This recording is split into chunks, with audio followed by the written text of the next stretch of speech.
우리가 함께 나눌 말씀 보겠습니다. 구약성경 스가랴서 14장 9절 말씀 보겠습니다.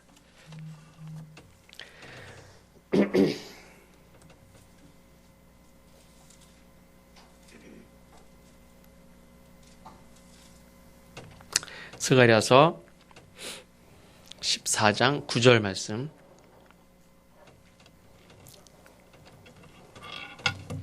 다 같이 한 목소리로 봉독하겠습니다. 여호와께서 천하의 왕이 되시리니 그날에는 여호와께서 홀로 한 분이실 것이요 그의 이름이 홀로 하나이실 것이라. 아멘.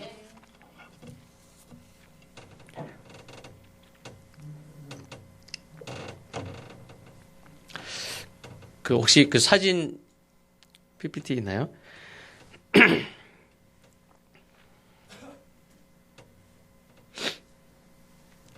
아까 바탕화면에 제가 해놓긴 해놨었는데, 네네.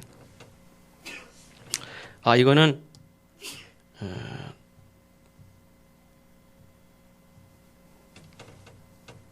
아까 거 마지막, 네네네. 이거는 이제 한 1800년도쯤에 이 스가랴 선지자를 그린 내용 사진입니다. 예수님 시대보다 500년 전 사람이기 때문에 실제 인물을 직접 보고 그린 초상화는 아니지만 이 스가랴서를 기록하는 성경을 쓰는 이 스가랴 선지자의 모습을 그린 그런 성화인데, 이 스가랴라는 이름은 성경에 두 곳에 나옵니다. 하나는 지금 말씀드린 대로 예수님의 제자였던 요한의 아버지가 스가랴고, 그 다음에 그 전 500년 전에 이 유다 멸망 후에 바벨론 포로 70년 이후에 다시 돌아와서 예루살렘 성을 재건하고 또 예루살렘 성전을 다시 건축하고 할 때 그 책임을 맡았던 사람이 이 스가랴이면서 또 선지자 역할을 감당했던 사람입니다. 그래서 오늘은 우리가 스가랴 선지자가 기록한 이 스가랴서 말씀을 살펴보려고 하는데, 이 스가랴서는 구약 성경의 마지막에 바로 직전에 있습니다. 말라기. 다음 주에 말라기를 볼 텐데, 말라기면 구약이 끝나죠. 그러니까 이 스가랴서를 기록한 이 스가랴가 활동하던 시대는 바벨론 포로가 끝나고 예루살렘 성을 다시 수축하고 성전을 건축하고 하는 재건하는 시대. 그러니까 새로운 시대를 이렇게 다시 세워보려고 하는 그런 시대인데, 우리가 알듯이 다음 말라기, 이제 구약이 끝납니다. 포로기에 돌아와서 성전을 건축하고 예루살렘 성을 다시 지을 때 그 사람들의 그 기분은 굉장히 새로운 마음이겠죠. 새로운 이제 역사를 쓰고 나라를 다시 세우고 나라를 다시 되찾고 세우고 다시 이제 옛날의 그런 다윗 시대의 어떤 부흥을 꿈꾸는 그런 마음이겠지만, 현실은 이제 말라기 이후에 하나님이 침묵하는, 어떻게 보면 죄악이 더 깊어지고 하나님이 침묵하시는 그런 시대로 들어갑니다. 그러니까 겉으로 드러나는 모습은 성전을 건축하고 성을 다시 세우고 으쌰으쌰하고 새롭게 해보자고 하는 그런 시대인데, 사실 현실적으로는 점점 절망이 깊어가는 그런 시대. 그래서 스가랴 선지자도 그렇죠. 성전을 건축하고 또 이 성을 다시 이렇게 세워가는 이 때에 사람들을 독려하고 또 으쌰으쌰하고 겉의 모습은 그런데, 실제 이 영적인 상태와 실제 이스라엘 역사는 이 외세의 지배, 또 독립하지 못하는, 계속 누군가의 지배하에 있는 그것을 벗어나지 못하는, 그리고 영적으로도 더 이상 이제 이스라엘 하나님의 백성으로서 어떤 역사라고 말할 수 있는 일들이 전혀 없는, 성경에서 기록되지 않는 그런 시대가 이제 시작이 됩니다. 그러니까 겉으로는 으쌰으쌰 성전을 건축하고 있지만 실제로는 점점 어두워지는 그런 상황이 있습니다.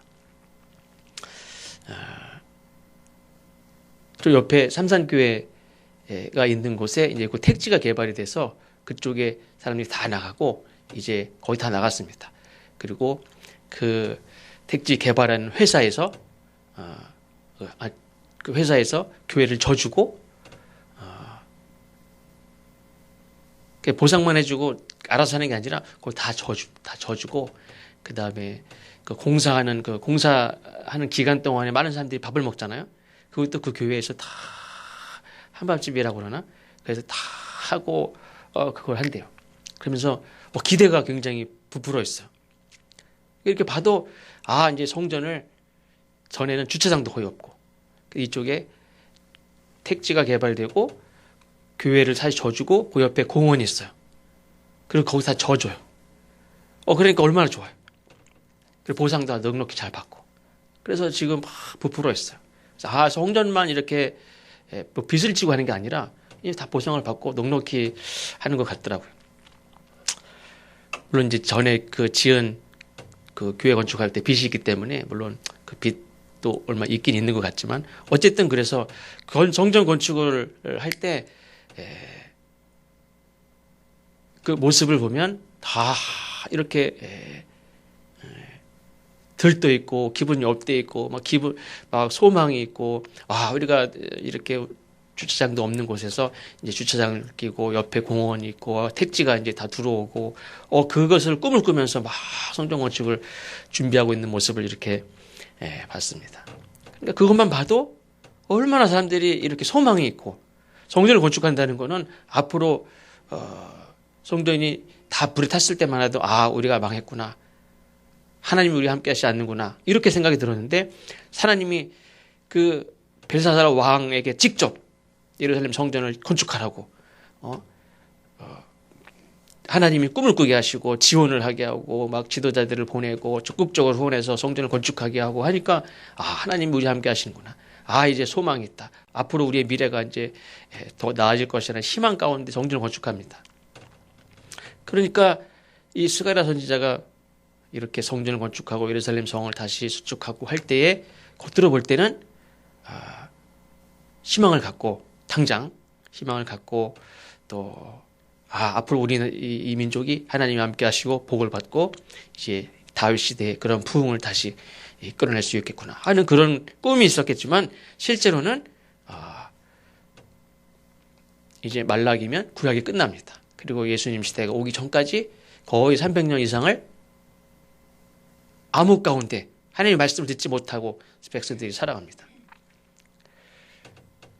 그러니까 우리가 이렇게 뭔가를 건축하고 예루살렘 성을 건축하고 집을 짓고 옛날 그 선지자에도 나오죠.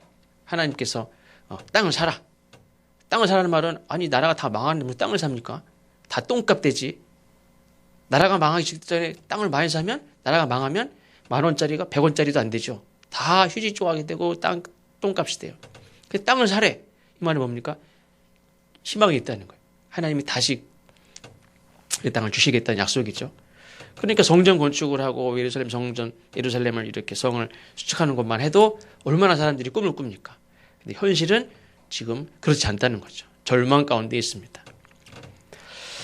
그때 이 스가랴 선지자가 환상을 보고 또 이제 이 스가랴서는 네 부분으로 나눌 수 있는데 첫 부분은 1장 앞부분이고 둘째 부분은 이제 1장 후부터 6장까지 여기에 이제 이 스가랴 선지자가 8가지 환상을 보고 세 번째는 회복하고 금식하고 하는 말씀이 나오고 마지막은 9장, 10장, 11, 12, 13, 14장인데 여기에서는 2가지 예언이 있습니다. 하나는 예수님 다시 오실 그 찔림을 받은 그 메시아가 다시 오실 것에 대해서 메시아가 오실 것에 대해서 그 다음에 뒷부분에 대해서는 예루살렘이 회복을 말씀하시는데 특별히 이제 12장 위에 보면 예루살렘을 보호하실 것이다. 13장에는 예루살렘을 정결하게 하실 것이다. 14장에서는 예루살렘에 하나님의 영광을 비춰주신다는 말씀이 나오는데 이 예루살렘의 영광이 어떻게 올 건가?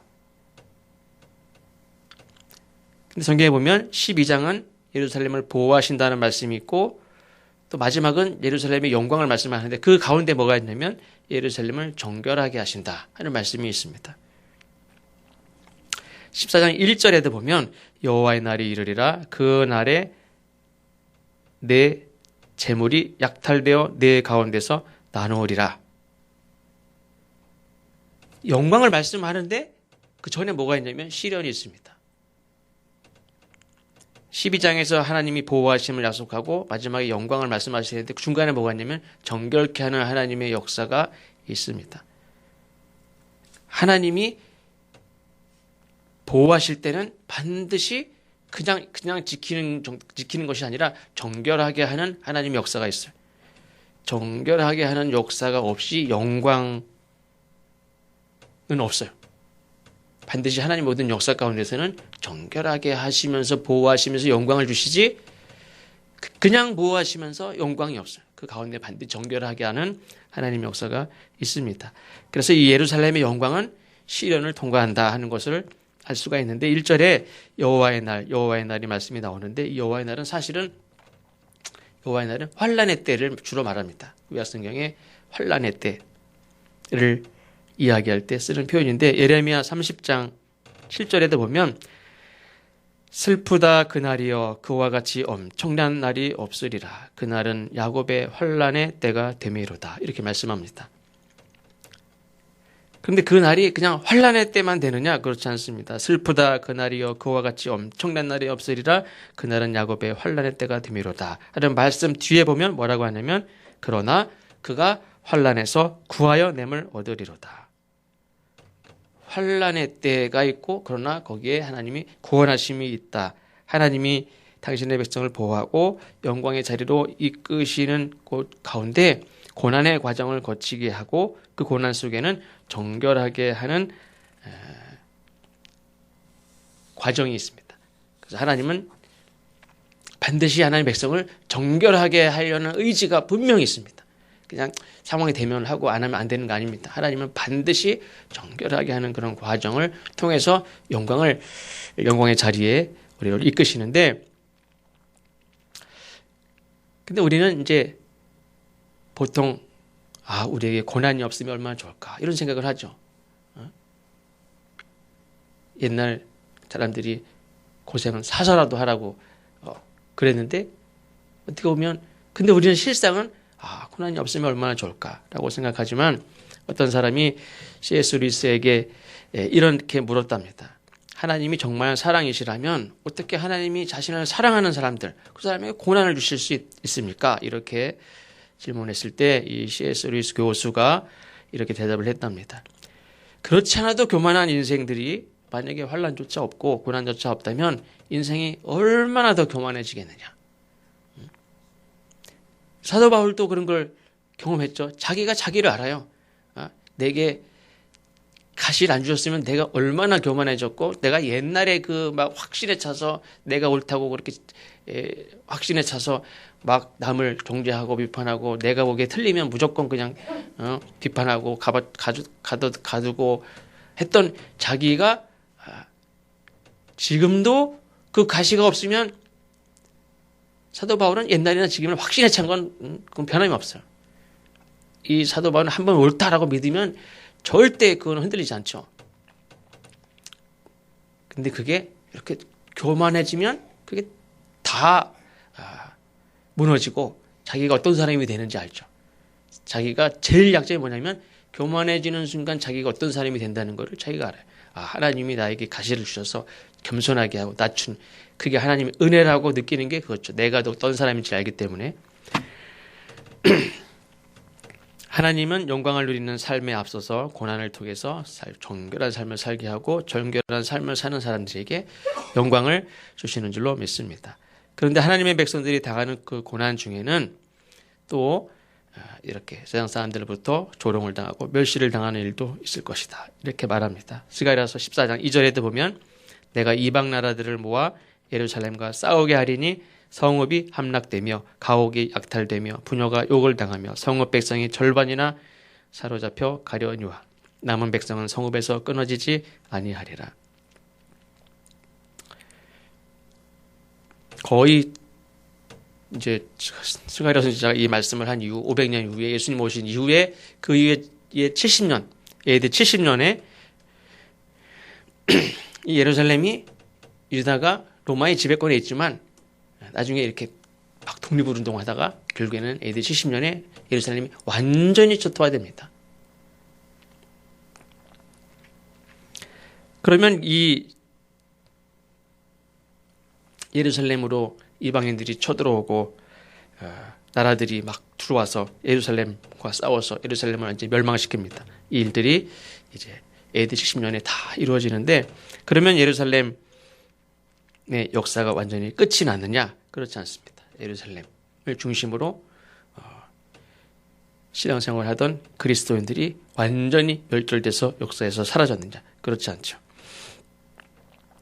물론 예루살렘에서 신앙생활을 하는 사람들이 고난을 당하고 나라가 완전히 망하고 이미 주권은 이미 잃어버린 상태고 로마 지배하였던 상태인데 완전히 성전부터 해서 모든 백성들이 다 잡혀가고 완전히 다 죽고 끌려가고 흩어지고 하는 그런 완전한 멸망을 당하게 됐는데, 그러므로 말미암아 예수 믿는 사람들의 숫자가 확연히 줄었습니다. 전에 말씀드린 대로 일본, 우리나라보다 훨씬 그리스도를 받아들여서 신앙생활을 오래전에 했는데 막 이렇게 핍박을 당하고 나중에는 다 사라지고 나중에는 이렇게 벽장 속에다가 십자가를 넣고 나만 아는 십자가를 벽장 속에 넣어놓고 거기서 기도하고 그렇게 신앙생활을 버티고 했던 사람들이 있죠. 지금은 이단들까지 다 합쳐야 1%라고 하는데 굉장히 많은 사람들이 예수를 믿었었는데 많이 줄어서 지금은 어쨌든 1%도 안 되는 그런 숫자가 있지만, 어쨌든 그렇게 예루살렘은 1%가 뭡니까? 뭐 다 흩어지고 어디 모여서 예배드릴 수 있는 공간도 없고 다 흩어지고 수도 얼마 안 되고 예수 믿는 사람들이 어떤 자기를 방어할 수 있는 어떤 큰 세력을 이루었느냐? 그런 세력을 이룬 적이 없어요. 물론 사도행전에 보면 어떻게 함부로 할 수 없는 그런 왜 예수 믿는 사람들이 많은 그런 때도 있었어요. 어떤 그런 도시도 있었습니다. 그러나 그 이후에는 수도 얼마 되지 않고 어떤 세력도 이루지 못하고, 그리고 그나마 머물 땅도 집도 없이 다 흩어져 버렸지만, 그러면 그리스도인들의 이 역사가 완전히 사라졌느냐? 아니죠. 오히려 오늘날을 보면 더 흥해서 전 세계에 예수님의 제자들이 얼마나 많은지 알 수가 없습니다. 지금 우리가 미얀마에도 선교사가 가고, 전에 한번 아버님 수술한다고 해서 병원에 갔다가 우리 후배 목사를 만나는데 어머니가 쓰러져 있어서 병원에서 거기서 이렇게 자꾸 둘이 사모님이랑 애랑 밥 먹고 있더라고. 그래서 딱 만났더니 미얀마 선교회 선교사로 파송받은대. 그래가지고 이렇게 해서 전화 좀 드려보라고 그러고 이렇게 해서 나중에 물어보니까 어떤 거 했다고 그러고. 그럼 어쨌든 이렇게 미얀마라는 곳에 사실은 선교사님이 보통 20년 전부터도 훨씬 다 전에 선교가 됐지만, 거기는 100% 불교 국가인데도 불구하고 선교사들이 들어가지 않은 곳이 없을 정도로 세계 많은 나라에 지금 예수님의 제자들이 얼마나 많은지 알 수 없습니다. 오히려 예루살렘을 멸망시켰던 그 로마의 영향력은 그냥 한 역사의 한 시대를 이렇게 주름잡았던 그 도시고 관광지가 됐지, 그 영향을 지금도 미치고 있습니까? 그렇지 않죠. 예루살렘을 공격해서 멸망시켰던 바벨론 제국도 지금은 다 그냥 이란, 이라크, 아수르, 시리아 쪽에 이 아수르 제국이 있고, 이란 메데 바사, 페르시아 제국도 옛날에 페르시아 제국이죠. 예루살렘이 고난을 당하고 한때 멸망을 당한 것도 사실입니다. 한 번 당한 게 아니죠. 아수르에 멸망해서 완전히 멸망하고 바벨론에 멸망했고 나중에 메데 바사 그 제국의 지배에서 벗어난 적이 없어요. 이 알렉산더 제국 시대에는 아예 성경에 나오지도 않아요. 그때는 아예 이스라엘이라는 이 이름도 언급이 되지 않을 정도로. 물론 그 중간에 뭐 독립운동도 하고 뭐 이런 역사가 있지만, 아예 그 제국 시대에는 이스라엘이라는 나라가 성경에 없어요. 하나님이 정결하게 하시는 자들은 그러나 멸망 가운데서도 고난 가운데서도 정결하게 되는 그 은혜를 입어 영광을 바라볼 수 있는 존재가 되는데, 그래서 하나님의 백성은 멸망해도 멸망하지 않는다. 예수님은 죽어도 산다 이렇게 말씀하죠. 예루살렘이 몇 번 멸망했는지 몰라요. 완전히 멸망한 게 수도 없어요. 그러나 멸망했느냐? 멸망하지 않아요. 그 하나님의 백성들은 완전히 없어졌느냐? 그 예루살렘만이 아니라 그 초승달 그 전 지역을 다 지배했던 그런 제국들은 지금 없지만, 그 당시 멸망했던 그 하나님의 백성들은 지금 전 세계에 부흥하고 있어요. 2절 끝에 보니까 남은 백성은 성읍에서 끊어지지 아니하리라. 하나님의 역사에서 멸망당하는 가운데서도 남겨두시는 자들이 있는데, 멸망 속에서 새로운 역사를 이루어가는 자들. 그래서 우리는 어떤 의미에서 우리는 멸망할 수 있어요. 우리가 바벨론에 멸망하듯이 로마에 멸망하듯이 멸망하는 그 시대에 우리 살 수도 있어요. 그러나 중요한 건 멸망하는 시대에 산다고 할지라도 우리는 다음 세대에 새로운 역사를 이루어가는 그런 남은 존재가, 남은 자들이 되어야 될 줄로 믿습니다. 초승달 지역을 막 호령했던 아수르 제국에 의해서 예루살렘이 망하고, 바벨론 제국에 의해서 망하고, 메데 바사 제국, 페르시아 제국에 의해서 망하고 수없이 멸망했지만, 하나님의 백성들은 그냥 끈질기게 남아 그냥 그 명맥을 유지하는 정도가 아니죠. 온 세상에 강력한 영향력을 끼치며 살아가는 존재들이 하나님의 백성이에요. 스가랴 선지자는 3절 이하에 보면 그리스도가 오실 것을 예언합니다. 예수 그리스도를 통해서 온전하게 세워질 하나님의 나라. 물론 이제 하나님의 나라는 예수님이 땅에 오셔서 복음을 전파하심으로 하나님의 나라가 시작이 되고 확장이 되고 그 통치가 이루어지고 있습니다. 하나님의 나라가 통치가 이루어지고 있어요. 세상의 법은 실제 성문화된 법이 있죠. 근데 하나님의 나라의 법은 신앙 고백은 있지만 우리가 이렇게 강요하는 그런 법은 없죠. 그럼에도 불구하고 많은 그리스도인들이, 하나님의 백성들이 어떤 법을 따릅니까? 하나님의 법을 따라 살아요. 어떤 사람은 세상의 법은 어길 때도 있어요. 신호등도 어기고 뭐도 어길 때도 있지만, 그래도 뭘 따라갑니까? 하나님의 법이 산 길이다. 하나님 법을 따라가는 사람들이 나라와 민족과 자기 모임과 뭐 어떤 공동체를 다 떠나서 어떤 법을 따라갑니까? 하나님의 법을 따라 살아가는 사람들이 이 세상에 얼마나 많은지 몰라요. 로마의 법이 아주 절대적 영향력을 끼치는 그 시대에도 로마의 법이 아니라 하나님의 법을 따라 살던 사람들이 있어요. 죽으면 죽었지, 나는 하나님의 법과 로마의 법이 대치되면 하나님의 법이야. 그렇게 살았던 사람들이 있었어요. 우상의 법이 절대적 영향력을 끼칠 때 하나님의 법을 따라 사는 사람들이 있었고, 돈의 법이 세상을 주도할 때, 자본주의가 세상을 완전히 그냥 주도할 때, 그때도 아니야, 나는 하나님의 법을 따라 산다. 하나님의 법을 따라 사는 사람이 있었고, 독재자의 법이 막 지배할 때도 아니야, 나는 하나님의 법을 따라 살아. 하나님의 법을 따라 사는 사람들이 온 세상에 얼마나 많은지 몰라요. 주님의 명령과 주님의 사랑, 그 뜻에 따라 학교를 세우고, 그 학교를 통해서 많은 사람들을 가르치고, 그 하나님의 뜻을 따라서 하나님의 명령에 따라 살도록 그렇게 가르치는, 그리고 그를 배우고 그 뜻대로 살아가는 그 제자들의 수가 점점 증가하고 있습니다. 2000년 역사가 지나도 오히려 점점 더 많은 사람들이 예수님을 믿게 되는 것은, 예수님이 말씀하신 대로 예수님은 영원히 목마르지 않는 생명수가 되기 때문에 그렇습니다. 8절에 보니까 그날에 생수가 예루살렘에서 솟아나서 절반은 동해로 절반은 서해로 흐를 것이라. 여름에도 겨울에도 그러하리라. 사마리아 그 여인에게 약속하신 말씀, 목마르지 아니하는 생수가 내 속에서 솟아나리라.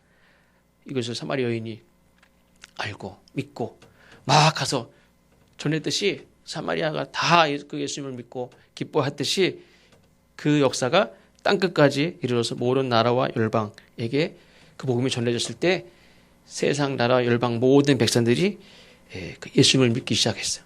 지금 얼마나 많은 사람들이 예수를 믿는지 몰라요. 왜? 예수님이 생명수가 되기 때문에. 그리고 오늘 말씀해 보니까 여호와께서 천하의 왕이 되시리니 그날에는 여호와께서 홀로 한 분이시요 이실 것이요 그 이름이 홀로 하나이실 것이라 이렇게 말씀하는데 사실 여호와께서 천하의 왕이 되신다. 이 말은 여호와는 누굽니까? 지금 스가랴 선지자가 볼 때 유대인들이 믿는 신이에요. 유대인들이 믿는 신이 여호와예요. 지금 천하의 신은 누굽니까? 바벨론이 섬기는 신이 지금 천하를 호령하는 신으로 지금 다 인정되는 시대예요.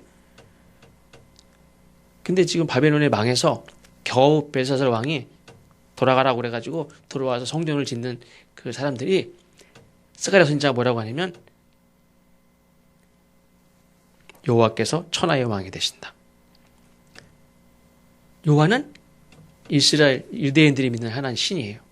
아까 말씀드렸죠. 유대인들은 온전한 독립국가로 존재하지 못해 지금. 12지파가 가나안에 들어왔는데 10지파로 세워진 북이스라엘은 이제 왕에서 없어졌어요. 남은 2지파로 세워진 남유다 역시 바빌론에 망해서 70년을 만에 돌아와서 성을 수축하고 예루살렘을 건축하지만 그 메데 바사 제국의 지배권에서 완전히 벗어난 게 아니에요. 그 소유한 땅이나 백성의 수를 보면 근방 나라에 비해서 너무나 미약한 나라예요. 다른 사람들이 봐도 저 이스라엘은 12지파가 이 가나안으로 들어왔는데 2지파밖에 안 남았어요. 그리고 망해가지고 망했다가 겨우 포로 됐다가 돌아와서 이제 집을 다시 짓고 있는 중이에요. 근근히 연명한다고 볼 수밖에 없는 가엾은 백성이고 아주 보잘것없는 조그만 힘없는 백성이에요. 그 감옥에 갇혀서 매 맞고 병들어서 들어와서 이제 자기 집 짓고 사는 사람이. 그 사람들이 믿는 신이 여호와 신이. 근데 스가랴 선지자가 뭐라고 합니까? 여호와께서 천하의 왕이 되신다. 다 망해서 메말라서 쭈그러들고 있는 백성들이 믿는 그 신이 천하의 왕이 된다는 말이 어떻게 들릴까? 어떻게 보면 말도 안 돼. 뭐 여호와께서 천하를 다스리는 그런 신이 되기 전에 야 이제 이게 나라가 온전히 독립하는 거 먹고 사는 것도 힘들어요. 어떤 사람은 그 말을 믿지 않아요. 여호와가 천하의 왕이 되신다.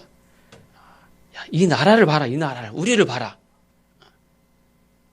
이 보잘것없는 매맞고 멸망한 백성들이 섬기는 그 신 세상 나라에서 아무도 알아주지 않아요. 불쌍한 신이에요, 불쌍한 신. 패배하고 멸망한 신이 여호와예요. 근데 여호와가 천하의 왕이 되신다 하는 말을 대부분 잘 안 믿었어요. 어떤 사람입니까? 남은 자들은 믿음이 있었어요. 아, 여호와께서 천하의 왕이 되신다. 절망 가운데 멸망 중에 고난 중에 믿음으로 주의 말씀대로 사는 자들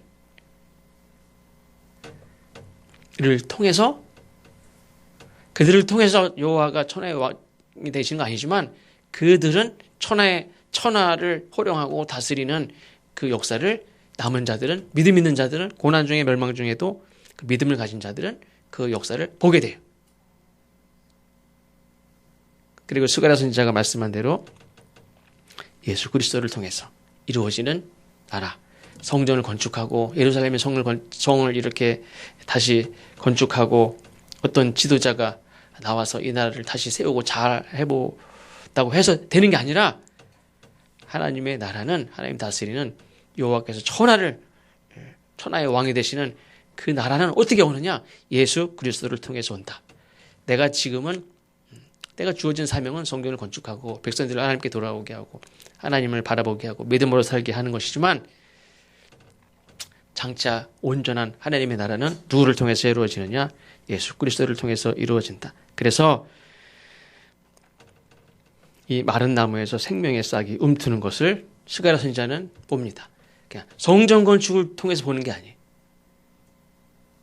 사람들은 성전 건축을 통해서 앞으로를 볼 수가 있겠죠.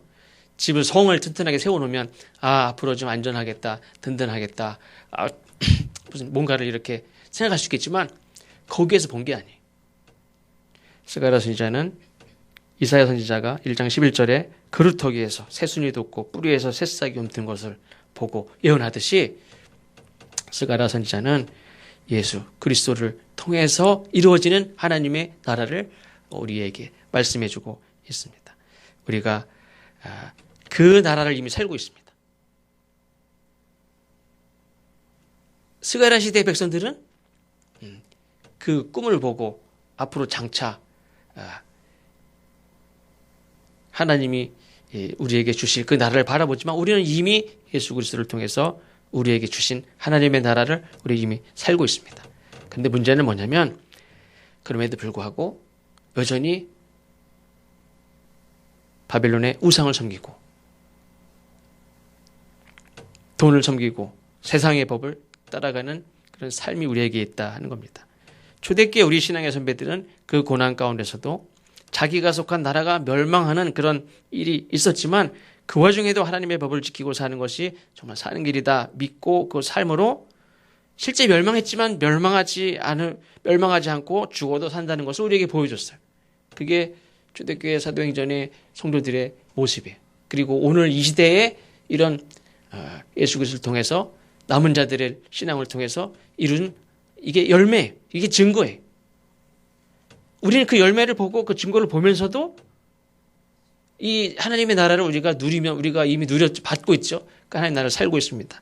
그럼에도 불구하고 그 초대교회 성도들은 멸망과 고난 가운데서도 로마의 법이, 돈의 법이, 우상의 법이 강력한 그런 시대에도 멸망해도 멸망하지 않는다는 믿음을 가지고 그렇게 하나님의 법을 따라서 하는데 우리는 하나님의 나라를 이미 받아서 살고 있음에도 불구하고 오히려 세상 법을 따라가는 부분들이 있다는 거죠.